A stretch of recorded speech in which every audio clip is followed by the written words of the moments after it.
in America is that we're spending our time creating artificial necessities, things that we don't really need for our body or for our mind, or what to speak of for our consciousness or our soul. So a life of yoga means a life of controlling the senses and the mind, living simply and controlling how we use this tool, how we use this body. The first teaching of yoga is that this body is only a vehicle. It's not really myself. I'm not black or white. I'm not pretty or ugly. I'm not man or woman. I'm not young or old. I'm not American or Indian. I'm not rich or poor. These are bodily designations. These are the things that keep us apart from each other, aren't they? These are the things that wars are fought over. See, these are the things that prejudice develops over. These are the things that all anxieties, in fact, develop over, are these bodily false egos, these bodily designations. Oh, I'm black, I'm white, I'm Christian, I'm Jew, I'm young, I'm old, I'm pretty, I'm ugly, I'm this, I'm that. But I am not these things. Just like I say, this is my hand, this is my arm, this is my belly, this is my head, these are my thoughts. But where is that I that's saying my hand, my leg, my belly, my thoughts? That I was there when I had a 10-year-old body. When I was having 10-year-old thoughts, I was thinking I was Davy Crockett. You see? But that's changed. The body's changed, and my ego, my sense of identity has also changed. But I, the one that's watching these different changes of body, these different changes of mind, that I, myself, my consciousness, that's been there and will go on as I change 80 years old, 90 years old, and again and again and again. That consciousness is the real beautiful thing in everyone here, isn't it? Just look around you. It's life, isn't it? The grass you're sitting on, the trees that make the atmosphere so cool in here, the people that you're sitting next to, your loved ones, your children, your wife, your husband, your mother, your father. It's life that makes it beautiful, isn't it? Because suppose we took the life out of this tree, suppose we took the life out of this body, took the life out of the body of your child or your wife or your husband, would you want that body anymore? Would anyone be happy to take their beautiful wife or beautiful husband home if there was no life in that body? No, you'd want to leave the body right here about 6 feet underground, isn't it? Because the body is not the thing that we're attracted to. It's not the thing that we love in one another. The thing that we're loving, the thing that's attracting us to this atmosphere, to one another, is that consciousness, that living force. And it's not black, believe me. It's not white. It's not young. It's not old. It's not man or woman. It's not pretty or ugly. It's far beyond these gross designations. It's called Satchitananda. It's eternal. It's full of knowledge and it's full of bliss. But it's limited right now because of our attachments. Because we meditate too much on the temporary. For example, we take care of this body. We brush its teeth. We comb its hair. When it gets wrecked, we take it to the body shop and get it patched up and glued up, etc.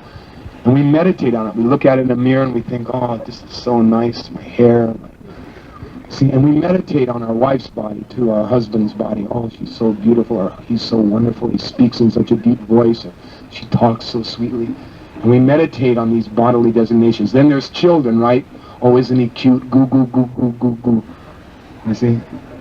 The consciousness really doesn't need goo, goo, goo, goo, goo. You see? And then there's the dog. Oh, here, Rover, lick my face. Again, we're meditating, my dog, my wife, my family, my country. It goes on extending. It's my country now, and I have to extend my energy out to my fellow Americans and my fellow this and my fellow that. This is called limitation of consciousness. You see? This is how we limit our eternal, blissful, knowledgeable consciousness, by these designations, by limiting it to these designations.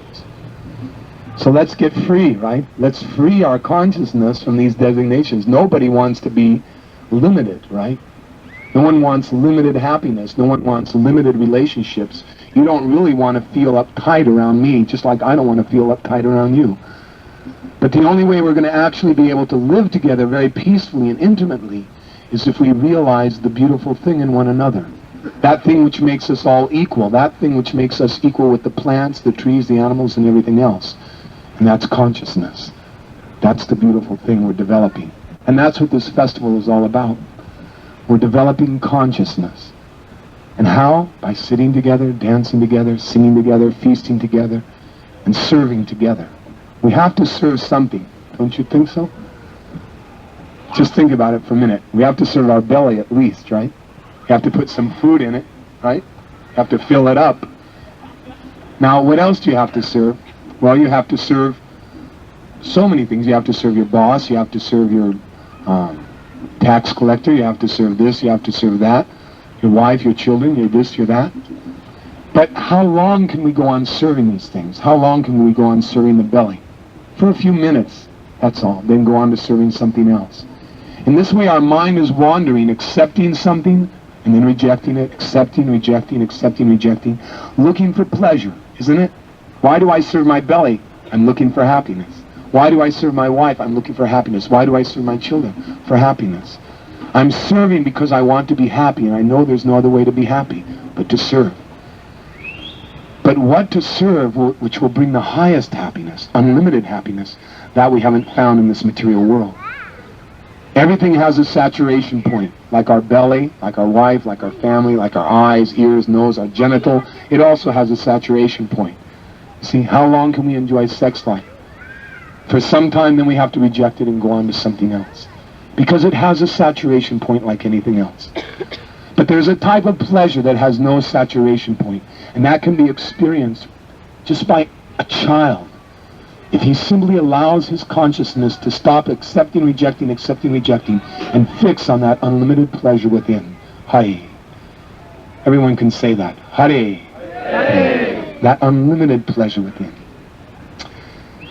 And if we fix our mind on this unlimited pleasure, then we'll become madmen.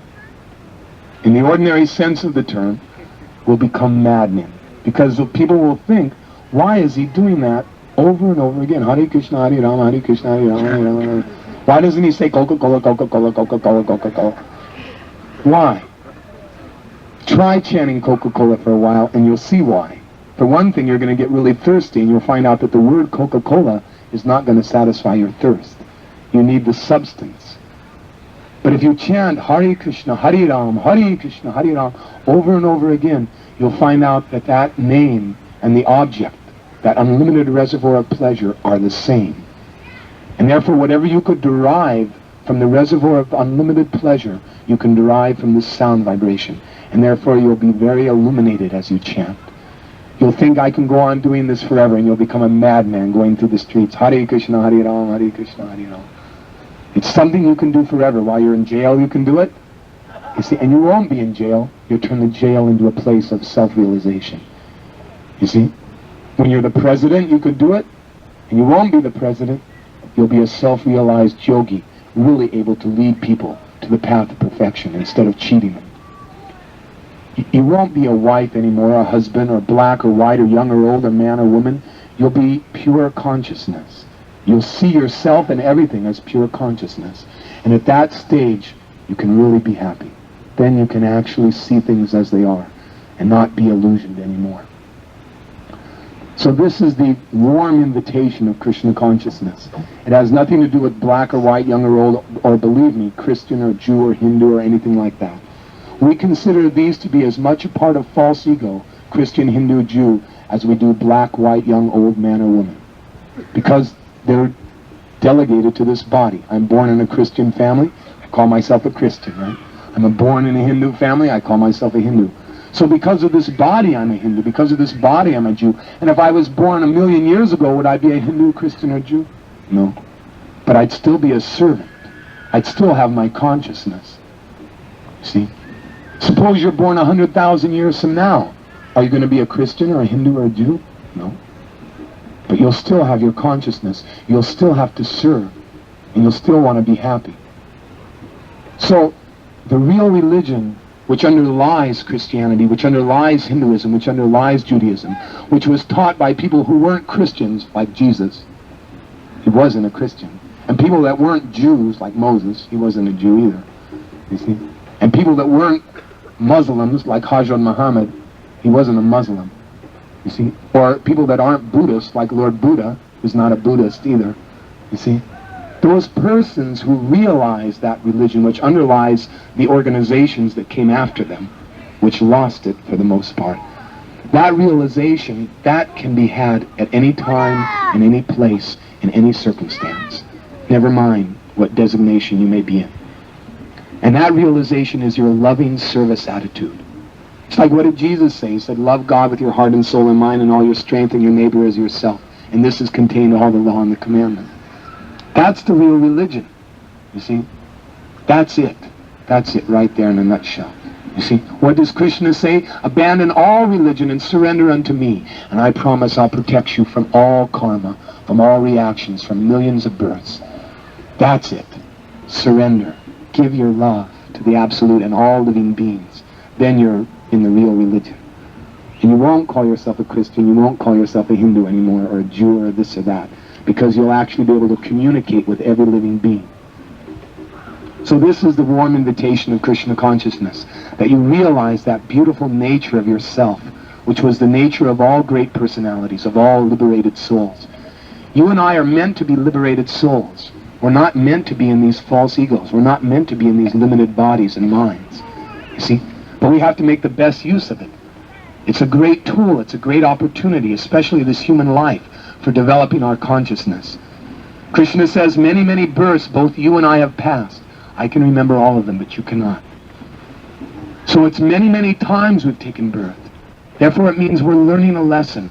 We're learning how to develop our consciousness to that point where we can actually fulfill our desires. Because no one wants to die. Everyone wants to live. Even a cockroach, I saw him the other day, running around trying to get away. Everyone wants to live. And nobody wants to be diseased. That's why you spend millions of dollars on hospitals every year. Because no one wants to be diseased. We all want to be in perfection. And naturally, nobody wants to be miserable, and that's why we're all here in the park, right? Because nobody wants to be miserable. We want to enjoy.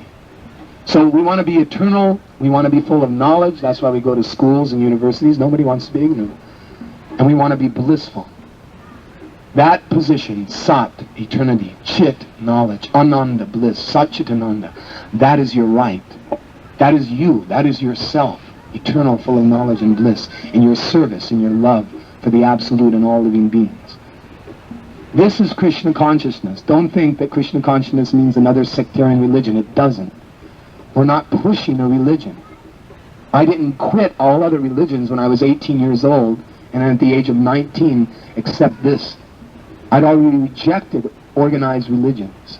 This is not that. This is not what makes another rope end that doesn't tie to the rest of them. This is what ties all the rope ends together and makes them all seem very sensible. Why Jesus appeared, why Buddha appeared, why Muhammad appeared, why Sankaracharya, why Chaitanya appeared.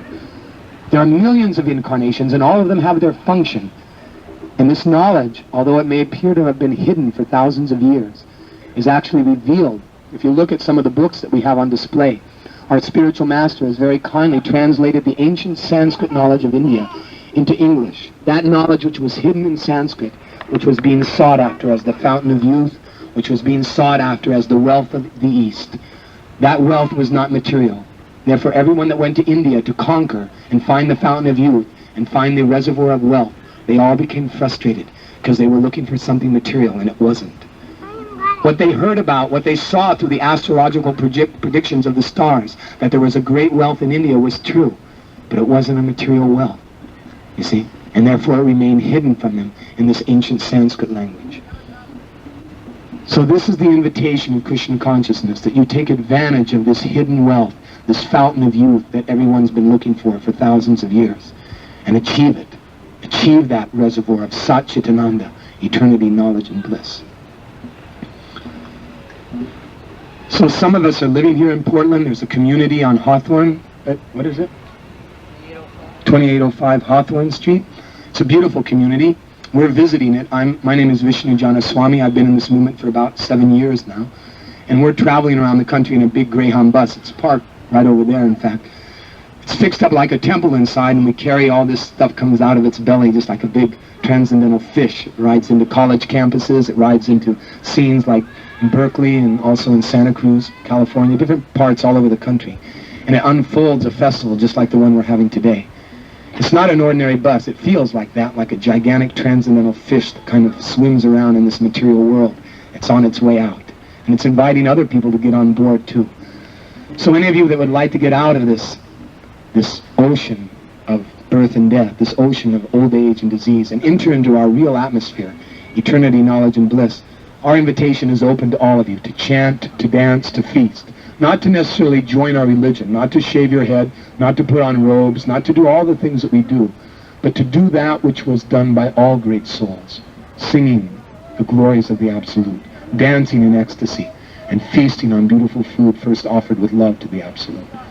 That's our invitation, not that you shave your head, you see? Or you have to live in our community, no. But let's come out in the park. Let's make this our temple from now on. The churches stay closed all week, so we might as well leave them closed. You know, there's no use letting God out for an hour a week, you know, let them have a peek, you know, and then close them up again. You know, keep him locked up, and then once a week, pop, out he comes. No.